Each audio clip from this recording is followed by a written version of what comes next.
Maa Cholian Di Dal.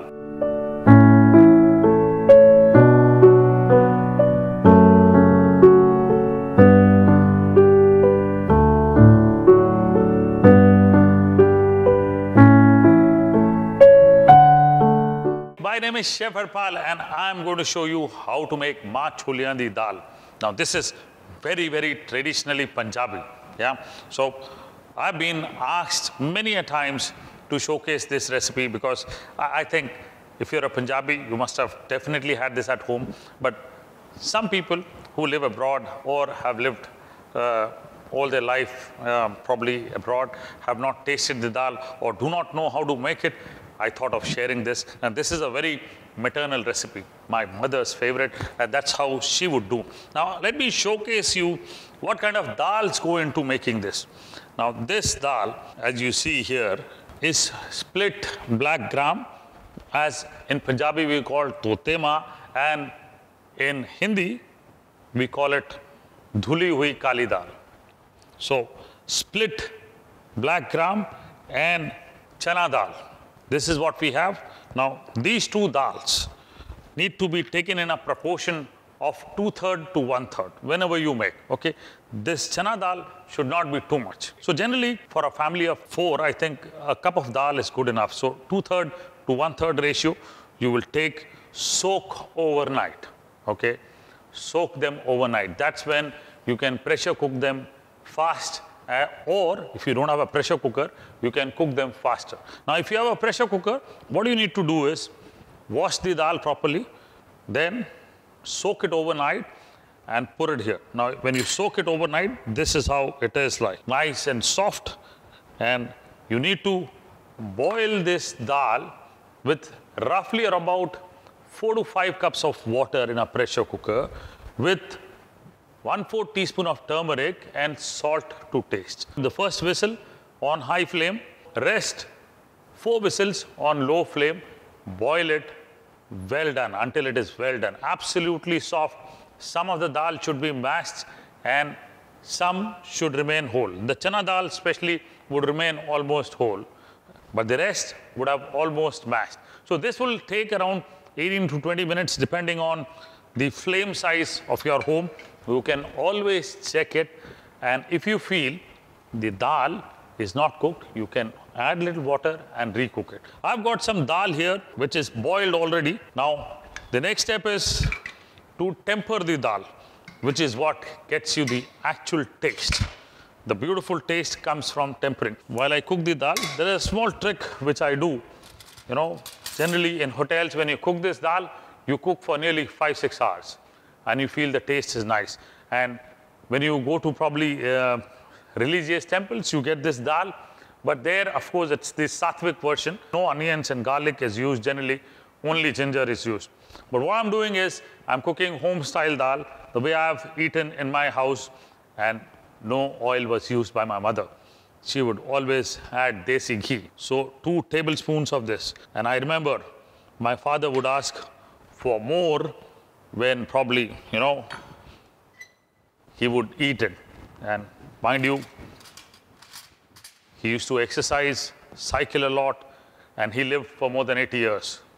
So eating ghee does not mean that, you know, you'll have heart issues. No, you need to have a lifestyle, need to jog, you need to run, you need to walk up the stairs, and then enjoy good food, okay? Good food cannot be enjoyed by just leading a sedentary life. Remember this, ghee, let it get hot. While the ghee is getting hot, the trick is what I need to show.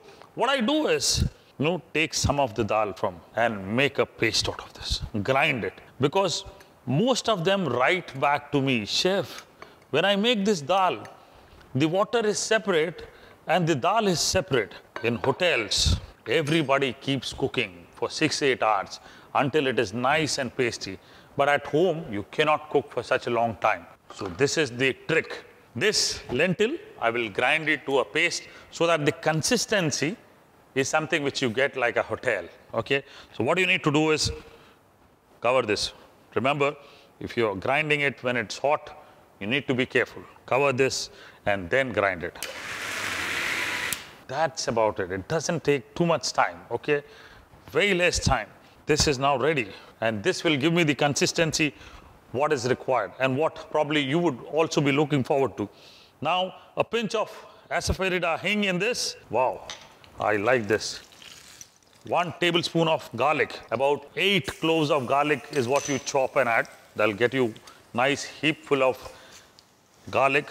1 tablespoon. Around 1.5 inch of ginger that is chopped. So that's what I've added. Wow, look at this. Saute the garlic until little brown. In the meanwhile, I'll quickly chop some green chilies also. 3 of them. If you like it spicy, you can definitely add more. Wow. In goes the green chilies. Garlic needs to be browned a bit. The flavor of ghee, you know, that's what adds on to this dal. Nice and rich. Beautiful. Now, garlic is almost brown. I'll add the onions to this. 1 large onion chopped. Onion, I will not brown. I just need to saute the onion until it is nice and translucent. Adds the sweetness to the dal and the bitterness. I mean, you know, what makes you cry? The onion makes you cry when it is raw. Once it is sauteed, it's nice and sweet. I'll saute until it is nice and translucent, and that's when it becomes sweet.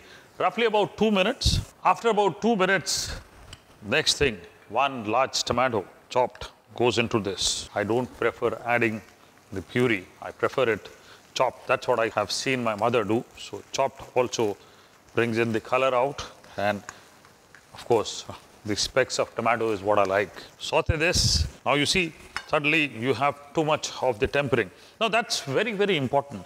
Tempering is something which is very important for dals in India. You know, what I've seen is most dals have different temperings, usage of different ingredients, and it changes with each dal. And with each region in India, it changes. So in probably north, there'll be usage of asafoetida. In Uttar Pradesh, usage of hing will be higher, and usage of tomatoes will be very less. Usage of probably, you know, coriander is not so much in lentils like black dal and all that. Okay, ghee is probably an integral part used everywhere. So it's a mix of blend. You know, somewhere you'll have round chilies used, whole chilies used, only green chilies used, only cumin and garlic used. So that's what makes the cuisine different. The moment you change your state, or probably with each region, there's a slight change in the habits. With my experience, I've seen that black lentil probably not so much used in the east and down south also, okay, where yellow lentil is used quite a lot. So that's also because of geographies and metabolism of people. I have seen people generally cannot digest dal in the east and south of India so easily. So again, geographies, metabolism of human beings. This is looking good now. I'll add the dry spices. Kashmiri red chili powder, 1 teaspoon of this brings in the color in the dal, nice color. A little bit of turmeric, not too much, very little bit. Some garam masala at this point of time, half teaspoon. Actually, I'll tell you, at my home, my mother would make a wholesome garam masala, which was the only ingredient that would go apart from a little bit of red chilies, you know. That's what I've seen her do. That garam masala would have had, you know, too much of coriander, cumin. So it was a wholesome kind of a thing. So that's what I saw. Salt at this point of time, I'm not adding, because you add it to the dal. You will check after you add the dal. If you require salt, then you add it. Wow, look at this. Suddenly looking nice and bright because of the Kashmiri chili powder. Little bit more time, get the real dhaba feel, and which is what actually we all remember. All memories, probably the best memories in India we have is eating on the roadsides, on the highways, you know. Got a lot of these highway dhabas, the restaurants. And now I'm going to add this lentil in here. And the magic, wow, look at this. Now this is the magic. You've seen this, the paste inside. Got some ghee in this spoon, add into this mixture, no wastage. Look at this dal, wow, beautiful, fantastic, look at it. This is very, very home style, let me tell you this. Easy so that you can enjoy a great piece of North Indian lentil, as we say, Maa Cholian Di Dal. I'll quickly have a taste of the salt. If required, we'll add salt. You see, before I taste, I must show you this, the thickness of the dal. Because you made a paste of part of the dal, there's no water separation. And this you will need to cook, of course, but there'll be no water separation, as most people said, whenever they cook, there's almost water separation happening. Let me taste this. I think a little bit salt required. So salt goes in here. Sing, jump, dance, and add salt. This is my energy of food. And as I say, namak shamak, you know now what I do. Yeah? So this is what you require to do. Wow, look at this. Now, if you require a great piece of dal, cover this. Now, you need to cook this dal for 15 minutes more and keep stirring in between, okay? At the end of 15 minutes, you'll see that as you coat the dal on the back of the spoon, you'll get a nice layer. And that's when the dal is ready. That's the time you know that you have to serve the dal immediately. But if you keep it overnight, it's going to again, become a big lump. So next day, if you want to use it, add a bit of hot water and then reheat and use it. But at that point of time, check the salt again. Now, after about 15 minutes, you see the dal. Look at this. Nice and thick, homogeneous. And I must tell you that I was stirring in between continuously so that, you could get a great consistency. So that's what even you have to do. In between, you need to remove the lid and keep stirring so that the dal becomes nice and homogeneous. And now you see, there's no water separation here. Dal is ready to eat. What we need to do is, as I was showing you, if it coats well on the back of a spoon like this, it's ready. And it's home style though. In hotels, probably would have been a little more thicker. But at home, this is fine. And you can enjoy a great taste. For this, all you need to do is, wow, look at this. Nice consistency. Yeah? Nice. This is beautiful.